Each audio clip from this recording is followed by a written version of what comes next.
We have made it. Another college football season is here. This is week one. We appreciate you joining us here on the Lineups College Football Show. Myself, Jared Smith, Pete Fiutak. We are going to be with you every week of the college football season to educate you on what we're seeing in the markets and how maybe you can get a little bit of an edge on some of the matchups that are taking place. Pete, before we get into the big games this week, we're here for one reason. We make magic here. We're gonna change lives. We're gonna make it. You can't afford not to be watching what we're about to do here. We're just somehow we're gonna pull these magical things from out of nowhere. That's just gonna make everyone a whole bunch of money. We hope. So. This is why you're a professional, and I'm just coming along for the ride and hoping that things go well. No, just a quick background. I've worked with Pete for a while. I've done a lot of segments together on various different shows and networks. When I found out that we were going to be paired together doing this show, I was like, this is going to be a breeze because essentially we're just going to take the segments that we usually do that are about 10, 15 minutes long about college football. We're going to elongate them, and we're going to do it every week. And you're right. I think magic's a great word for it. Is it like college football? We're in such a weird place. Before we get into the games this week, I want to kind of set the stage for the season. We're in such a weird place with the sport right now, Pete, and you've covered the sport for a really long time. It just seems like every year they just keep moving the goalposts back with the roster retention, the turnover, all of the new rules, changes, college football playoff. Like, is this the most unique year that you've experienced, or is this just kind of par for the course? This is the way the sport's moving. Yeah, it's kind of it is and it isn't. And nice way to say that. Of course, it's different because now you have different players moving. You have unfettered free agencies and free agency. You can do NIL deals. You can pay players. Like there's teams like Texas Tech who literally bought themselves a team. Which, okay, if you're a Texas Tech fan, you've never won anything ever. Great. That's it. That's what you're hoping for. Like, yeah, we want to win something before we die. Because in the history of college football, remember, there's only like 4 teams that ever won a national championship, like Princeton in like the 1800s, and then it's like Alabama, Ohio State, and like nobody. You're never going to see Utah State win a national championship. You can't just be Butler in college basketball and get hot and play for a national title. You've got to be a blue blood, pure powerhouse. So at least in this way, it gives more teams more shots if you are a Power 4 program. Because now what's different about this year as opposed to past years is that, you can, on the right day, and we always saw it in week 0, on the right day, a Hawaii can beat a Stanford when they're both kind of the same, and Stanford, screwed up royally to not win that game. But in general, all the talent is flowing up. You don't see transfers. You don't see a Georgia guy who might start for Georgia willingly transfer to Georgia State. So all of a sudden, if you're a good player in the MAC, you're going to be vultured and sucked up fast. The other part of this thing that's different than normal too, and this is where in the betting lines this matters, everyone has a quarterback now. And everyone has a backup quarterback now. Like 5-10 years ago, if everyone, you knew who the starting quarterback was. All right, they have the NFL guy or they have the good college player, and that was it. Now, all 136 teams have a restaurant quality quarterback who, okay, Missouri State's going to get blown out by whoever, but they've got a guy who played for Minnesota who's a 6'5", 220 bomber. That Jacob Clark can throw it a little bit, and everyone's got one of those guys. So more than normal, we kind of know that every team's got players, but the Power 4 guys have better players. It's a great way to put it. I think, and when I was looking at some of the rosters this year, I couldn't analyze every roster. There's too many of them. I stuck to most of the Power 4s. How about analyzing the starting quarterbacks? Start with this. I mean, that's the big, giant storyline coming into this year. Like last year, if you're a college football fan, it's a little bit of a deep cut, but you knew who Will Howard was because he was a Kansas State starter for a while, goes to Ohio State. You're like, oh, okay, we know who that is. Riley Leonard was, he's the guy who lit up Clemson in week 1 a couple years ago, was, talked about as a possible top 15 pick and had a bad year at Duke and then went to Notre Dame. Notre Dame had a guy. You knew who, Carson Beck was. You knew who, all the top teams had, Jalen Milroe. This year, okay, there's Cade Klubnik, I blow that every time, for Clemson, Drew Haller at Penn State, and, okay, Arch Manning only started like 2 or 3 games against like UT, Texas San Antonio and Louisiana Monroe. He didn't play Georgia. He didn't play against the big boys, so he's a new starter. Gunnar Stockton got a little bit of time in Georgia, but nobody knows how to spell Gunnar. So, ask the average person out there, who's the starting quarterback for Alabama, Ohio State, Oregon, Michigan, Notre Dame? Couldn't answer it. Exactly. So We it's know those so answers, much. but we study it like nerds. Yeah, but I have to think about it though. I gotta Yeah. be honest, even though I know this stuff, and that's why week one is going to be so wild. I don't know if CJ Carr is that good. I don't know if Julian Sain's that good. Yeah. And they have to be, because if they're not, they look the Notre Dame Miami thing, which we'll talk about in a moment here. They better be right. I mean, because they could afford Carson Beck. They could afford Nico Yamaliava. They could have paid for a quarterback. But Ohio State is saying, you know what? We know Julian's saying he's going to start. Notre Dame's saying we know that C.J. Carr is good enough. He's going to start for us. And that throws this week one into the weirdest week one I can ever remember, especially because of the Lions, because I don't know who the starting quarterbacks really are and how good they're going to be. Yeah, it's really tough. I think, and what we'll do on the show today and every week is we will give you high-level analysis for all the major games. And there might be 5 games one week that are ranked versus ranked. There might be none. But we'll use some discretion on which games are going to get the most attention every week, and we'll usually target those. I think a fun thing that we should do every week, I did this in the NFL last year with my weekly show. I want to do it in college football. I called it Super Bowl Island last year. I'll call it CFP Island this year. I think every week this year we should update you with our 12 best teams. And we could have the same teams every week. Maybe we'll have different teams one week.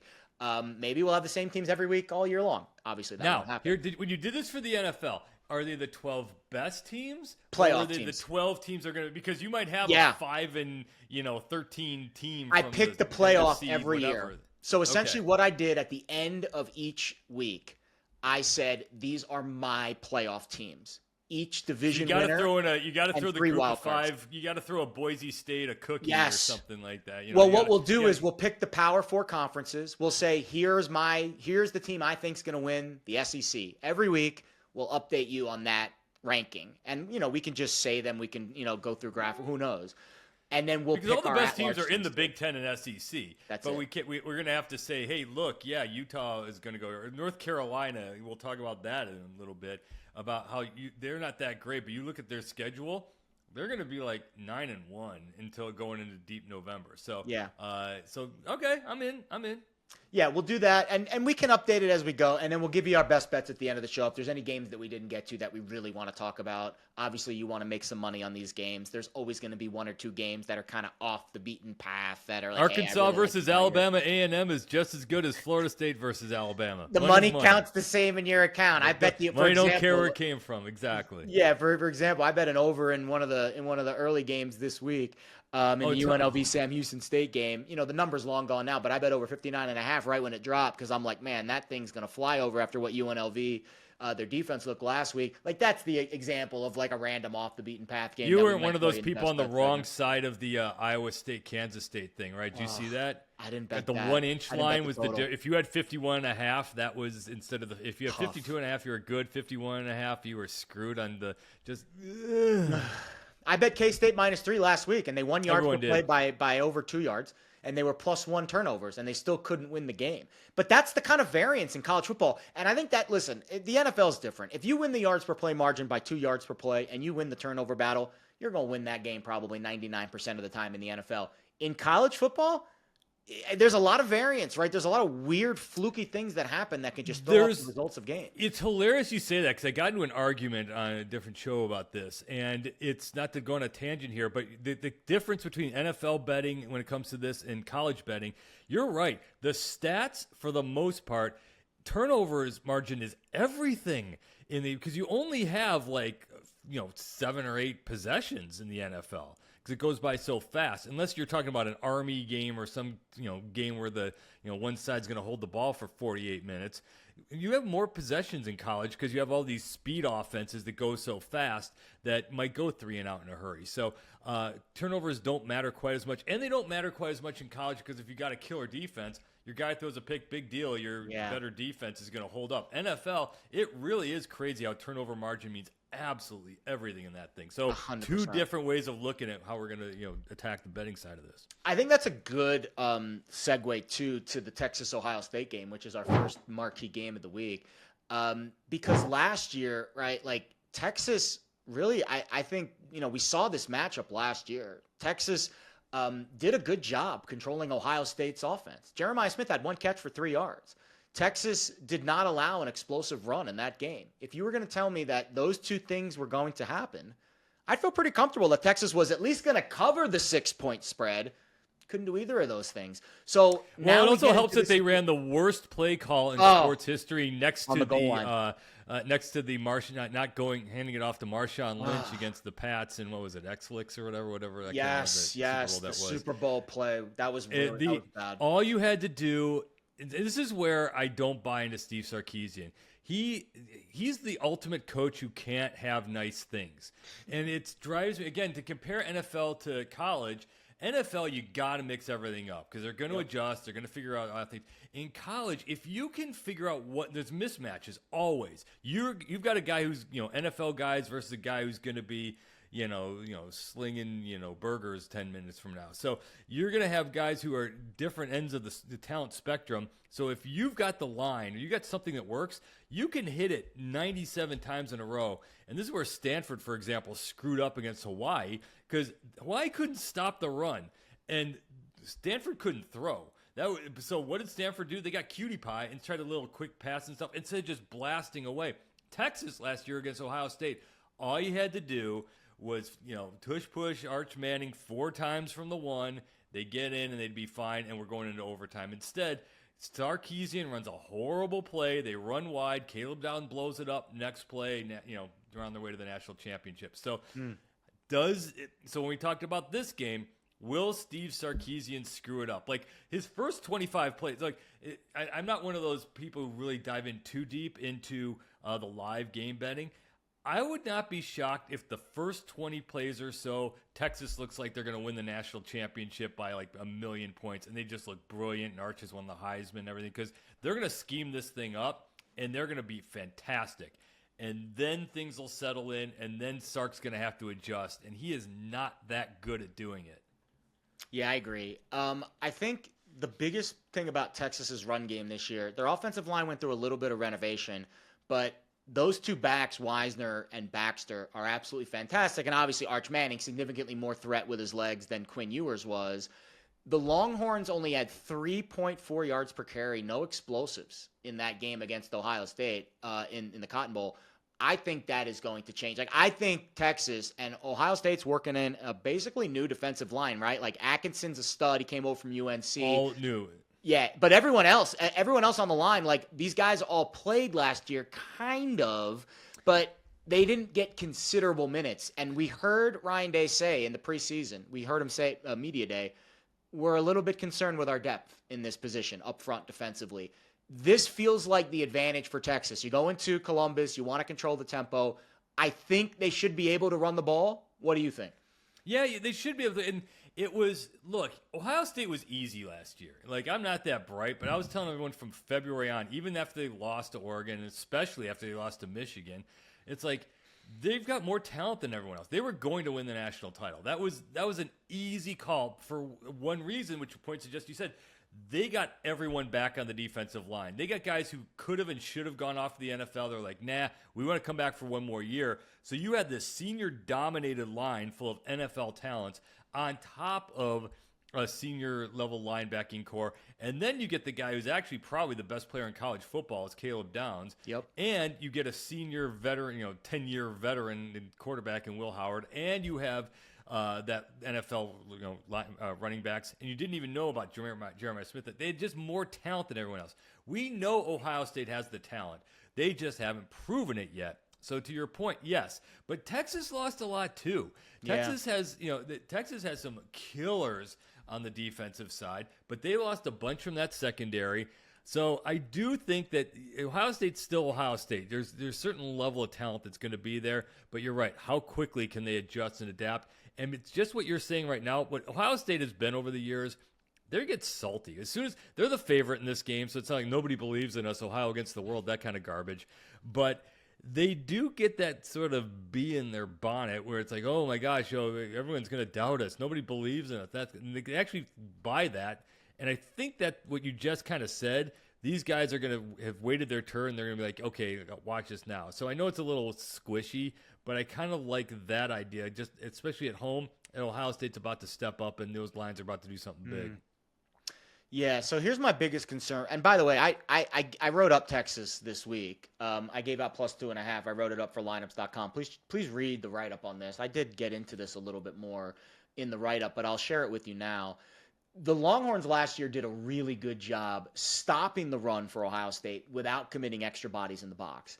They were able to do it with their front four, and that's why they were able to sit back in zone coverage and take away Jeremiah Smith. Now, when you take away Jeremiah Smith, usually Carnell Tate, Brandon Inniss, in this case, last year it was Egbuka, are going to probably get theirs. But it feels like Texas does have the front set. I mean, they are loaded up front, Texas. I know secondary, they're going through a little bit of a renovation. They're going through a renovation up front as well. But let me give you some of the guys that they have. First of all, Anthony Hill's back. He's their star linebacker. Hunter He might be actually be the best. If it's not Downs, he might be the best player on the field. That's fair. That's fair. But Colin Simmons was fantastic last year, freshman All-American. He is also back. I think the two of those guys, Hill and Simmons, might be the best 1-2 punch. I agree. Downs is the best defensive player in the country, but I don't know if there's a Robin to the Batman like Texas has with Collins and Simmons. They also added some very high-level players in the portal up front. Travis Shaw from UNC, Murad Watson from Syracuse, Brevard from Purdue. Watson was on the all-true freshman team last year. Brevard was all Big Ten honorable mention. And then Justice Terry, the incoming freshman, might be the best player of them all. Maybe he will be the best defensive player in the country, in a couple years. So I just feel like Texas, Pete, does have the ability to stay in their base defense and shut down the Ohio State run game, right? No Judkins, no Henderson for Ohio State this year. Peoples will be good, but I think the other two backs were better. And the offensive line for Ohio State is going through a huge renovation, just one starter back. To me, I think Texas is going to win this battle up front at the line of scrimmage. It's so hard though, and it's one of those things where yes, because there is no preseason in college football, we have to just kind of go by returning experience. Yeah, we don't know yet. I mean, True. But like again, yeah, like if we said last year, oh gosh, you look at who they've got to replace Marvin Harrison Jr. They got to replace these guys, and then all of a sudden Jeremiah Smith pops up. It's one of those. This matters more if you are, Georgia Tech or Illinois or Sure. something where if you lose a bunch of experience, you don't get. I mean, if you're at Ohio State and you're starting, you are five-star NFL prospect, whether you're 17 or 22. So yeah, yes, they have to mesh. They got to get the timing down. There is part of that, but these are grown men on both sides of the ball. True. So you're right. It's easy to kind of say, yeah, look at Texas. We know what they can do. It really is might be just as basic as staying ready. Do they have the quarterback who can hit the third downs and not make big mistakes and not and be able to keep things moving with his legs as well as his arms. And all the pressure in the world's on Arch. We know he's going to be good. Yep.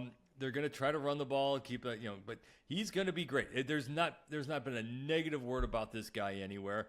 But can Sain keep up? Is he ready for this? Because we saw a couple years ago when I can't remember which bowl it was. They all kind of blend in the same. When Ohio State played Missouri and Devin Brown came in, he got injured right away. And it's like, wait a minute, they didn't have an option behind this. They aren't as good at quarterback now. So they have to hope that this guy is the real deal from day one. Yeah. I would, first of all, the Arch stuff, he's being set up for failure. And we'll have a lot of time to go over his Heisman accolades this year. I think he's obviously in contention. Should he be the favorite? Probably not, because I think Texas's defense is so good. They're not going to need to score 30, 40 points last year like Cam Ward needed to do at Miami in order for them to win games. But the amount of hype, it's impossible for him to live up to this amount of hype, right, Pete? I'm the guy who still doesn't believe that Travis Hunter won the Heisman. He wasn't even on my ballot. I mean, he wasn't even the best player on Colorado. I mean, I agree. I think that was just like the wow factor of going both ways. Just like, I guess, but people just got so intoxicated by it. I mean, I'm kind of different. I vote in kind of an MVP sort of way as well. Sure. But like, who did you vote for? Who was your number one? Was it Janty? Janty was number one because he carried. Because again, and Scatabo was the guy who won the Big 12 title. 100% didn't do that. And Shedeur Sanders had arguably one of the percentage-wise, he had arguably the greatest season ever in any passer in college football history last Cam year. Ward deserved to be the number one pick too. I mean, he obviously has the most upside of any of these players, but I don't think that wins you a Heisman upside. No, that's not how it works. So Yeah. it's not about that, because best player. Because this year it'd be a bunch of offensive linemen and downs. Yeah. If I'm not talking about Yeah. So, but anyway, he's set up for failure. But on the flip side of that, he seems to be one of those guys who sort of gets it. Remember, Peyton didn't really win anything. He flopped in the big games against Florida. Oh, he was terrible for Tennessee. Peyton Manning, right? You're talking about Peyton Manning? He was great, but he was a great but player. Like in the big game, they never won anything. He was just a really great player, had great numbers. They never won. They somehow won. They played for a sort of mythical, but it's something. But he went 0-4 against Florida. That's when he had to light up. And Eli was very good, but Ole Miss didn't. Eli had a lot of problems too at Ole Miss. Didn't he get suspended one year for doing something weird off the field? I don't know. Yeah, but Eli was very good. But yeah, and they were both great, but they didn't. They weren't historically great from a winning perspective, like a Joe Burrow. Arch is one of those guys who gets it. And again, I doing what we do. I hear all the stuff about, speaking of Shador. You hear who's good guy, who's bad guy, who's this and that, and Travis Hunter, great guy. You hear these things behind there's not a negative word about Arch. He's just one of those guys. He knows who he is. He's a Manning, but he's not. Doesn't think he's too big for the moment. He knows he's going to be the number one pick. He knows he's going to make $300 million instantly very soon. So I do think so. But on the flip side of this is, if he goes off and he lights up Ohio State, Heisman race over. If he's great and they win. Remember when Jameis Winston came out in that? I think it was a Monday night game against Pitt. And you're like, okay, that's it. He's Heisman. Florida State's good. Jameis Winston's awesome, and there's your Heisman. He might actually come out and do that. So, but like you said, he doesn't have to. They might take it out of his hands and just say, let's rely on the lines. Let's rely on the running game. With all that, to get to the overall point, I'm very I hate people hate when I say stuff like this. This, out of all the college games, just if you have to bet on it in your heart of hearts, then do it. But otherwise, stay away. I mean, this is like an NFL game. Yeah. There's this week. If you're going to invest, find the crazy lines out there and go for that. I joke about Arkansas and Alabama A&M.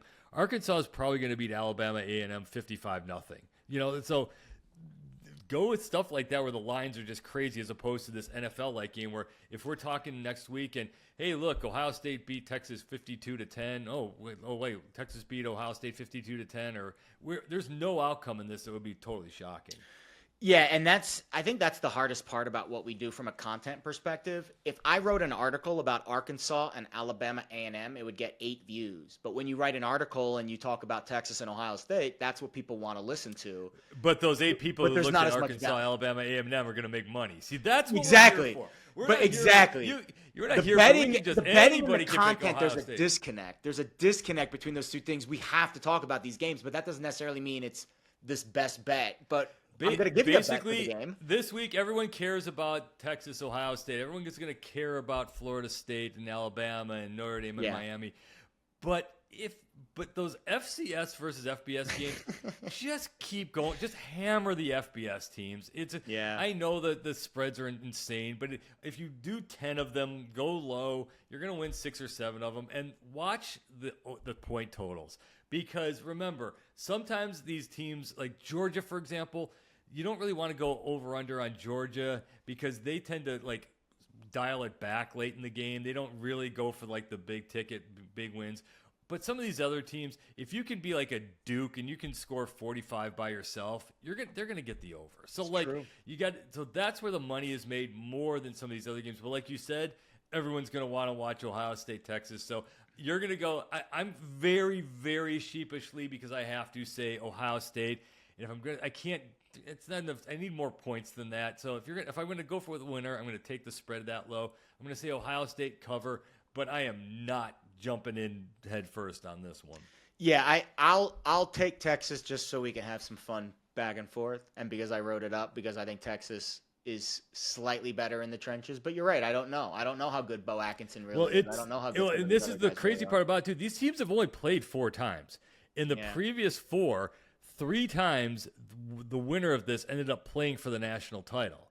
And the other time, both of them turned out to be killers, and they would have made noise in an expanded college football playoff. So this is about as pound for pound. You talk about efficiency, as big a matchup historically as it ever comes, because the team that comes out of this is going to do something big. And then the crazier part about this is going forward is with the new college football, I know they're supposed to care about big losses, but if Texas loses this, they still got to go to Georgia, and they got a bunch of nasty SEC games in the middle there. They could lose to Oklahoma. They could lose somewhere along the way. Yeah. You go 9-3, you're talking to the bouncer. You're not necessarily getting, because no team with fewer than 10 regular season wins would have ever gotten into a expanded college football playoff since the playoffs started back in, 2012 or 13-ish. So, 9-3 doesn't necessarily get it done. So this is big for Texas. Ohio State, they can lose this. They can roll the rest of the thing. But Agreed. Texas, they probably need this more than Ohio State does. And that's another reason why I like Texas. I totally agree that they definitely need the game more because of how tough the SEC is. And who knows?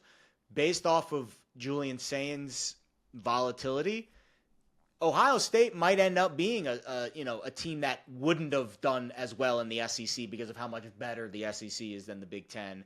I know we got to probably get on other stuff, but I will say this right now. Next week, if you want Texas for the pure content of, I guarantee you, the 100,000% certainty, even if Ohio State loses this in overtime on a late field goal or something, in an epic, all-time battle, the next day, Ryan Day, hot seat talk is going to start kicking in. It's hilarious how much he gets done. It will be interesting to see the back and forth between him and Brian Hartline this year and on the offensive coordinator side and how they handle that. I think that's the biggest storyline I have with Ohio State this year. Saying Hartline, the offense, how that manages, how that and lost Jim Knowles, their defensive coordinator, to Penn State, but.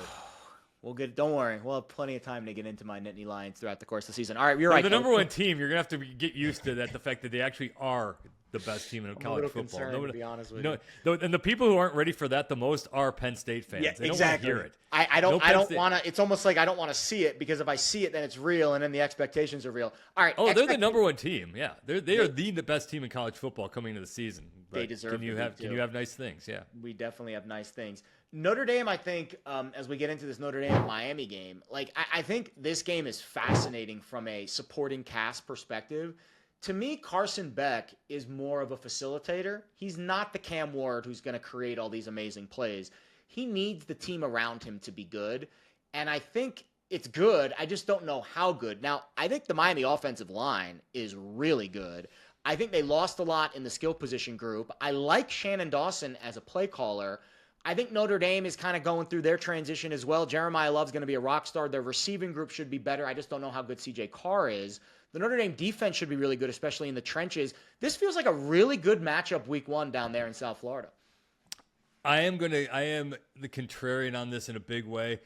I am not I loved Cam Ward as a player. I'm not we all forget Carson Beck was the presumptive number one pick in the draft 2 years ago. And the team, he didn't have the weapons. Georgia shockingly did not have deep threat guys, and he did not have enough time. But he did pull a few games out of the fire. Goes to Miami, has a bunch of reality show weird stuff happen down there. But talent wise, he's really good, and I kind of think that we're about to see. Oh yeah, this guy was that good a quarterback, and you're right. If the question you're CJ Carr, because everything else screams Notre Dame. Yeah, they learned last year was insane. They had so many injuries. They had so many big guys go down. We forget how they lost key players in the secondary right out of the gate. They were gutted on the offensive line. Didn't matter. And DeMarcus Freeman, who I think is why we love him so much, he was like, all right, that sucks. Go out there and keep winning. And his attitude with this kind of worked. CJ Carr had better be freaking good, because they're going to make him do everything, because Jeremiah Love's the best running back in the country. He might be the best player in college football. But Miami's going to line up and stop him big. It's going to be hot. It's going to be muggy. It's going to be brutal. That's one of the things in week one, by the way. Keep watching these teams who have to go down south. It's one thing to kind of practice up in South Bend. It's another to go down there. And if you like Notre Dame, remember, last year at Texas A&M, it was about 114 degrees with about 1,010% humidity. So and they wore out the Aggies. But it's going to be hot. It's going to be muggy.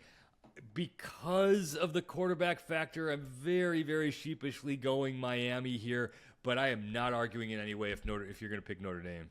I think the thing with Notre Dame that really gives me room for hope is they were so undervalued last year and they just kept overachieving their number. And while sometimes you might say, oh, well, regression, well, maybe we're just wrong on how good some of they are, especially their offensive line, Jeremiah Love, their defense, which I know they're replacing a lot. I don't know how I feel about Chris Ash yet. Urban Meyer said that was the coordinating hire of the offseason. Obviously, he's biased. He was former coordinator at Ohio State. I think there's reason for optimism with their defense, but they lost Mills, they lost Kaiser, they lost Morrison, they lost Watts. I mean, these are all program building type players. But I do think their offensive line is legit, and Jeremiah Love is probably the best player on the field, right? Yeah, definitely. Or if it's not Beck, or on front for the offensive line for Miami is a killer. So yes, the other thing about Notre Dame, again, not to get away from X's and O's and stuff, there's a little bit of that team cocky. There's a little, and good and bad. They're confident that they know what they can do, but I don't know. There's a little bit of a rock star thing happening here, where Freeman's going and doing every Today Show and all that. There's a little bit like, all right, they're playing it up a little bit, and all of a sudden they're about to get smacked in the mouth by Clubber Lang here, So it's this team that's just doing nothing but working out and killing themselves, being like, okay, we blew it last year, now we're going to come out and do this. So I'm really interested in seeing what Notre Dame's going to be able to do. But talent-wise, Notre Dame should win. If Carr's good, Notre Dame should win this. But I can't get past the fact that I just think the experience at quarterback is going to matter here. Yeah, I would agree. If Beck gets in rhythm and I did hear he missed a lot of preseason camp because of some injuries, but I heard now he's healthy. The weapons are interesting for Miami, right? Like Restrepo was fantastic last year. George was fantastic last year. Horton transferred to Bama. I thought Daniels was a nice get in the portal from LSU. He's playing in his 6th season in college football. Struggled in the SEC last year, but had a really good 2023 campaign with Liberty. Absurd 20 yards per catch. I think he'll flash better against ACC opponents instead of SEC opponents. But if Notre Dame is physical with him at the line of scrimmage, I could see there being a problem. The big name I keep hearing from camp that Miami loves is the kid replacing Arroyo at tight end, Lofton. They're both named Elijah, ironically enough. But he looks like he's going to be a player. But you mentioned the offensive line. 4 starters are back, including the all-conference tackle Mayoga and their guard Annex Cooper. Markel Bell, 6'9", 340. That's a lot of human being, right there. And then McCoy's the other returning starter. And the other thing, too, is I think we haven't talked about this yet. We're kind of finding out in NFL preseason. Everyone kind of forgets. I mentioned this earlier. Riley Leonard, for a while there, was considered a possible top 15 caliber draft pick. He was always, because he kind of, at Notre Dame, it was not his job to fire deep. But when he was on, there were a couple games there where he was hitting some throws that they needed to have. There was an explosive element that they just didn't use because he was such a good runner. He was so good at everything. He was a veteran who knew how to keep things moving. So, and that's the element here that kind of gets lost is, as good as Notre Dame was all the way around, it's kind of because they had a veteran quarterback who figured out how to move the chains on third downs. So again, we're putting all this pressure on this one kid. CJ Carr had better be that good. Yeah. I think Carr, if he is good, I think this Notre Dame team just put him in the playoff right now. I mean, it's this, and then they got to avoid the Northern Illinois thing. But there's this, and then there's Texas A&M, and you look at the rest of their schedule and being like 10-2. They're in the playoff at 10-2, right? Here's the problem with that: the 10-2 had better be a split between Miami and Texas A&M. Because if you lose those, Texas A&M comes to South Bend. If they lose those two, and in the playoff committee is looking at the schedule, being like, all right, you got 10 wins, but who'd you beat? Is USC going to count as a big win at that point? Like, where? It might. I'm actually higher on USC than others this year. I have over 7.5 wins on them. But they need to at least split these first two. I would agree. I think my gut says Notre Dame, but I am worried about going down to that heat. Someone who grew up in South Florida, that ain't no joke. And I'm a little bit worried about the fact that this team is kind of built on assignment football. week one assignment football when you're replacing your defensive coordinator and a lot of stars defensively, I'm a little concerned that they give up a little extra big play potential on the back end because they're just not gap sound. Like, this is a team that thrives on being gap sound. That's why they lost to NIU and then figured it out and made it to the national championship game. Like, well, they lost to NIU also because they forgot to run the ball. There's some insane, I mean, literally, there's an insane stat that when Notre Dame, I'm going to biff it, but I'm just going to try to get close to the pin as possible. It's like when Notre Dame runs like 24 times, like they're like 197-1 or something. Like there's something in crazy stat. And I think they only ran it like 15 times or something. They just kind of forgot that, oh yeah, we should run the ball. By the time they figured it out, it was too late. So that was a coaching error. They screwed up, but they're good. I mean, this is a very good team. Again, this is kind of like Texas, Ohio State. Am I diving in deep on this? No. Not really. Betting wise, I'm not. It's fun to analyze the matchups, but I'm not going to bet a large amount. Like the Texas Ohio State bet's probably going to be one of my smallest risks of the week on Texas. I'm not betting the Notre Dame Miami game. I lean Notre Dame plus the points, but I don't love it. LSU Clemson's different though. I actually do think if LSU is legit, and I think they are legit, I do think over a field goal might be a little bit too heavy on Clemson. I mean, this LSU offense. So I think the offensive line is going to be really good, even though they had 4 guys drafted in the NFL. I still think they're going to be really good coming back. But the thing that really excites me about LSU, Pete, is the quarterback, Nussmeier, and how good their receiving group is this year. I think there's a lot of upside here with LSU. Clemson's the best team in the ACC. Make no mistake about it. They're elite in the trenches. They're a national title contender. But LSU might be an elite team in the SEC too, and they're catching over a field goal. Yeah, and I'm not buying the whole Clemson thing. You're right. They return a ton of talent. This is not the team like a Trevor Lawrence-like team from before. I mean, this is a good team. They're experienced, but talent-wise, it's not quite. They don't have the defensive front like they had when they were rotating in the Christian Wilkinsons and Dexter Lawrences of the world. They've got guys. I'm not 1,000% buying in that they're this be-all end-all. They could win the ACC and get bounced pretty quickly again. Yeah. I can't get past the crazy thing about LSU. You know that they haven't won a season opener since that 2019 Yeah, I saw that. Do you make anything? That's just random. It's only 3-4 games, right? Like that's not. It's 20, 21, 22, 23. It's 5 games. It's 5 games. 5 games, and they gacked twice against Florida State, and then they had the Mississippi State when KJ Costello threw for 480 yards or something. So yeah. So forgetting the matchup, just say the Tigers are going to win, and you'll be right. But the point total on this, it's going to hit 60. Last time I checked, was it 62 and it's a half? 57 and a half right now. Oh, please. They're going to get that in the first drive. These two quarterbacks and these two teams are good. I will be shocked if this is any sort of unless it's sloppy, which you never know in week one. They could be off. They could not be playing well. But if these two teams are okay with Klubnik and Nussmeier, they're going to wing it all over the yard. And you're going to see I think I will be shocked if this is not like 38-34 in some way, shape, or form. I'm with you. I've wavered both ways. LSU is the better team. If this was in the other Death Valley in Baton Rouge, I'm taking LSU. It's in the Death Valley in Clemson. I know it's way wishy-washy on these. Usually I'm going to go hard to the rim on most of these.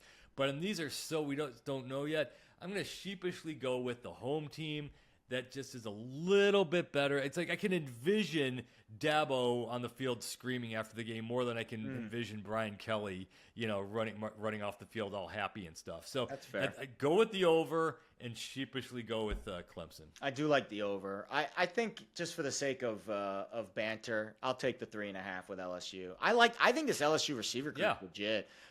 Barry Brown holds the all-time SEC record for kickoff return touchdowns. He comes in from Kentucky. Chris Hilton returns after missing most of last year with an injury. Aaron Anderson also back. He led the team in receiving yards last year. The other Anderson, Nick Anderson, transfers in from Oklahoma. He's a very intriguing prospect. He averaged 21 yards per catch a couple years ago and then missed all of last year with an injury. So sometimes, right, when we're handicapping college football, the market does not account for players who weren't on the team last year, who it's really hard to capture how good what kind of impact they actually can have. LSU's got 3 receivers coming in, and Nussmeier go look at the numbers for Nussmeier. They were a very pass-heavy attack last year, but he's a pretty damn good quarterback in the SEC. Let's put all of that into the positives bucket. I'm going to go with the negative, but the one key negative, which is my same thing with Texas. It's Steve Sarkisian. It's Brian Kelly. They're going to. I mean, he's a phenomenal head coach. Horrific. They don't have to win though. They can lose by a field goal. We still hit our bet. Exactly. And still be fine. I mean, he is the Notre Dame all-time leading head coach. He's a whale of a college football head coach. He's really good at this, but they just can't seem to win every kind of game like this. I agree. There's something in there that always gets biffed somewhere along. I like your overplay because when I was handicapping the defense for LSU, their biggest trouble spot was the secondary. Only returning one starter in the secondary. Yeah, but it's LSU. I know. But right when we're talking about the secondary, it's like coverage, breakdowns, and missed. But their defense was awful last year. Their defense overall was bad last year. So they have not – it's a Brian Kelly team. So offense good, defense bad, which is why over. Yeah, I agree. I think over is a good bet, especially we're beneath 60. It feels like both teams are getting to 30 here. I definitely think Clemson gets to 30. Tough act to follow last year for LSU after the Jaden Daniels year in 2023. I think that LSU offense is going to be pretty good this year. I think Nussmeier's a really good quarterback, and I think Durham's a decent back. They brought in a couple five-star blue chippers, and I mentioned the receiving group. I think that's going to be also really good. So over, lean LSU. Pete leans Clemson, but over definitely seems to be the look here. All right, I'll give you. I put out all my. I actually tweeted this out. I'm probably going to tweet it out most weeks. All of my predictions for 2025. So I have Bama winning the SEC. I have Penn State winning the Big Ten, Clemson winning the ACC, Arizona State winning the Big 12. Before I move on to any at-large bids, any pushback with those four champions, Pete? Mainly the Big 12. I mean, take all the teams, put them in a hat, and they're all the same. I mean, they really are. I mean, I'm not buying into Colorado, but they're still pretty good. I mean, Cincinnati and Houston are good. West Virginia's better. Devin Dampier's the key. If he's can cut down the interceptions, and he's the real deal like he was. I don't know, not many people watched New Mexico football last year. He is as dynamic as any playmaker in the country. If he's it, and Utah finally solved its quarterback problem, because Cam Rising held that program hostage for the last 2 years. Not his fault. He was kind of injured. But they had like 4 or 5 different quarterbacks last year. They never fixed the glitch, and everything kind of fell apart from there. They've got everything that said that Utah was supposed to take over the Big 12 by storm last year happens this year as long as Dampier's all right. So I like Dampier first. The quirky team to watch out for is Baylor, but watch out for Texas Tech. I mean, the program's never won anything, but again, they bought themselves a team. They had a good group in place, and they got everybody from the transfer portal. So Arizona State, it's hard not to look at what they did last year and like them even more. I just don't see that happening again, though. Yeah, we'll see. I gave him the nod, but like I said, this is just week 1 predictions. Next week, I might have a different team in my. Yeah, everyone had Kansas State in the mix last week. Yeah, might have. I know. I'll be honest. I think Iowa State with the Purdy light, Diet Purdy, as I'm calling him, Rocco Becht. I think they've got a shot too. All right, I'll give you my at-large teams. I've got Oregon, I've got Ohio State, I've got Georgia, Texas. I got A&M. I think A&M's a sleeper team this year. We can get into them throughout the course of the year. I think A&M with Marcel Reed and that defense and Elko, who I love as a coach, I think they're a sleeper team in the SEC. Schedule's not as daunting as you would expect. I've got LSU. I've got Notre Dame, obviously. And in my G5, I just threw a dart on the board and picked UNLV. I didn't love that performance against Idaho State the other day. Hopefully the defense figures it out and they figure out which quarterback they want to use. But the G5 this year just feels like it's really up for grabs. Any of those teams just like really stick out as you as, hey, you're crazy. They're not going to have a good year. No, here's my fun stat. Remember, Boise State, I don't think has actually beaten a Power 4 or 5 program since like at the beginning of 2019. Was it the Oklahoma game in the Fiesta Bowl? When Adrian no, that was way longer. It was. I think they started the season. I think it was Florida State. Yep. Who they beat I think you're right. to open up. But there's a crazy stat. Like after last week, Hawaii has 3 more wins over Power 4 programs than Boise since Boise State last beat one. So Boise State's good. Put Hawaii in the group of 5. Why not? Why not? No, so to your point, Boise State, it's very sheepishly there, but like Yeah. teams like Memphis are good. Actually, I want the key game to this week that we didn't get into, which is earlier, but the South Florida Memphis Boise USF. State game. Yeah. Oh, Boise State USF. You want to talk about having to go somewhere hot. It's going to be like 90 and swampy, and Boise State having to go play in that in Tampa. That's one of those games where they haven't been able to turn the corner quite yet, but South Florida has been kind of hovering around that for a little while. So I'll say Boise State because it's boring and they're probably just going to be good, but their schedule is kind of easy. So I'll say Boise State is that team to get in. I'd like Clemson to win. Actually, I like Clemson to get in. I think Miami's going to end up winning the ACC championship. I bet over 8.5 wins on Miami. I feel good about that bet. I'm buying into Miami. Okay. I just kind of think that they don't play each other in the regular season. So by the end of the season, play each other in the postseason. You would think in the ACC championship game they should. But the ACC's got a lot of teams because of the new giant schedules. You miss teams like last year. SMU didn't play Clemson or Miami until they played in the ACC championship. So I'm very, very sheepishly going with Miami being one of those the ACC champion. I think Notre Dame drops maybe this game and then runs the table. I think Notre Dame's going to go 11-1. I think Carr's going to figure it out. There's going to be a loss somewhere. It's going to be panic. Oh, it's over, and then everything's going to be fine. Whether it's here, whether it's against Texas A&M. Or whether it's against, someone like Navy or someone stupid like that when they just don't have it for one day. The outlier I have in this group, I don't really have any of them. Look at Utah for the Big 12. That's not bad. Ohio State, but Penn State the number 1 seed. Sure. Oregon is going to get in there. And Alabama gets in there. Yep. So where's your Indiana? Where's the outside? I think it's A&M. I think A&M is a very undervalued team this year. I really like Elko as a coach a lot, and the trenches are just loaded.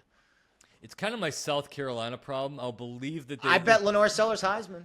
I don't think they're going to win enough games, though, but I have a ticket in my back pocket. South Carolina's one of those crazy teams that, like, Steve Spurrier has, like, 2 of the 3 or 3 of the 4 10-win seasons in the history. I mean, this is not a program that's ever done anything big.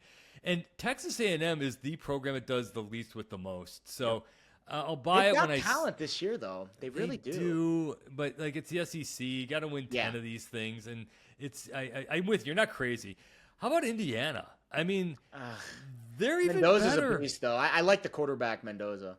They're better than they were last year. This is no joke. I mean, this is straight up coaching. Their schemes are fantastic. And again, I will go back to North Carolina. I forgive me as I do this on the fly here. I'm just gonna talk amongst yourselves as I look at this. I did this earlier. All right, I'm gonna give me how North Carolina is not. And first of all, I'm not an anti-Belichick guy. He's not a bad dude. He's fine. They start out against TCU.